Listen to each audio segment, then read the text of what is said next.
Raise your hand if you've heard of the Electoral College.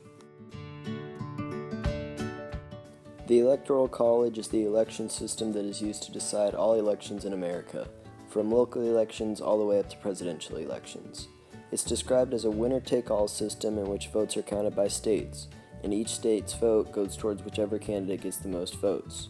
While this might not sound too bad, the problem is that states are worth different values, which causes an inaccurate representation of the voters.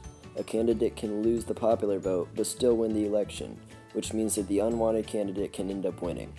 Watch this video to learn more about the Electoral College. Simply said, it is a group of people appointed by each state who formally elect the President and Vice President of the United States. To understand how this process began and how it continues today, we can look at the Constitution of the United States. Article 2, Section 1, Clause 2 of the Constitution. It specifies how many electors each state is entitled to have. Since 1964, there have been 538 electors in each presidential election. How do they decide on the number 538? Well, the number of electors is equal to the total voting membership of the United States Congress, 435 representatives plus 100 senators and 3 electors from the District of Columbia. Essentially, the Democratic candidate and Republican candidate are each trying to add up the electors in every state so that they surpass 270 electoral votes, or just over half of 538 votes, and win the presidency. The Electoral College was created by the writers of the Constitution when they were deciding how they wanted America to work. Everybody had different ideas, so they pretty much just combined all of their ideas into one and stuck with it.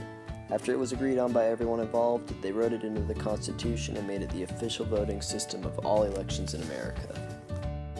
Since the Electoral College is used for all elections in America, this problem affects the whole country. By allowing a candidate that isn't wanted to take office, the Electoral College is violating the citizens' constitutional right to choose government officials. It's also easy to manipulate by gerrymandering, which means redrawing voting districts in favor of a candidate and allows them to focus on some voters more than others. If this issue is allowed to continue, the government will eventually be filled with officials that people don't want. The best way to stop this from happening is to spread awareness and tell people about the problem. Most people don't know how unfair this system is, and if more people know about it, then more people can vote on it. Watch this PSA to learn more about how you can help.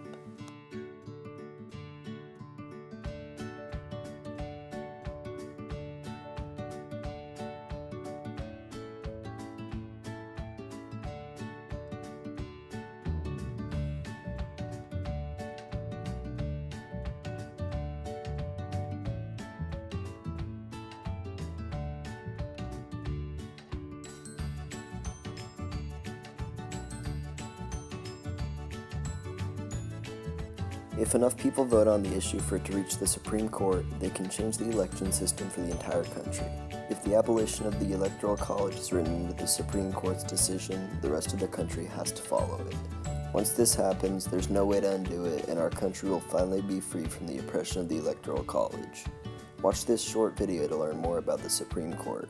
The first thing you need to take a case to the Supreme Court is a case, or controversy, and except in certain rare situations where the court has original jurisdiction, that case has to have already been heard and decided by a lower court and appealed. And not just once. Before a case gets to the Supreme Court, you have to have exhausted your appeals at lower levels of the state or federal system.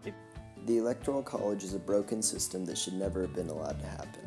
It's unnecessarily complicated and has caused a lot of inaccurate elections. In the 2016 presidential election, Donald Trump lost the popular vote but still won the election by manipulating the system and winning all the crucial states. In other words, he was the unwanted candidate and is now the President of the United States. If we decided elections using the popular vote, everything would be a lot less complicated and elections would be a lot more accurate to what the people want.